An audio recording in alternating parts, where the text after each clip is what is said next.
বাড়িতে কি? বাড়িতে 28 চাউলের ভাত আছে আর শিং মাছের ঝোল, শতভাগ হালাল খাবার। ওই বল খাবার লই যেতে এর আচরণ কথাবার্তা তো সন্দেহজনক। এই আপনি বাড়ি খোলেন। ভাত ও কি অবৈধ হয়ে গেল দেশে, গরম ভাত তো ঠান্ডা হয়ে যাবে, ঠান্ডা হয়ে গেলে খুব সমস্যা। আপনি কি করেন?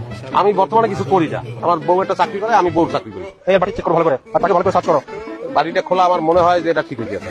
গরম ভাত লাগবে আমার। আরে বললাম তো মাঝে মাঝে এমন হয়ে যায়। আপনি আসুন, আপনাকে চেক করতে হবে না না না। না সরি সরি, এই এটা দিয়ে দাও। আচ্ছা, ভাই সরি বললে তো কোনো কাজ হবে না, আর আমার ভাত পাবো, আমার তো ভাত লাগে। তো ভাই আমার চেক করেন আরো আছে যে শিং মাছের ঝোল আছে, কিন্তু আমার গরম ভাতের ব্যবস্থা করতে হবে। আরে ভাই আমরা কি ইচ্ছে করে ফেলেছি?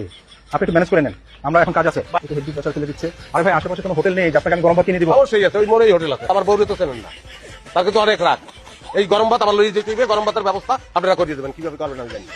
মোড়ে হোটেল আছে, আমার কাছে টাকা নাই, আমার কিছু করার নাই। আপনি টাকা দিয়ে একজন আমার সঙ্গে পাঠান, গরম ভাত কিনে দেবে, আমি লইয়ে চলে যাবো খেলাটা।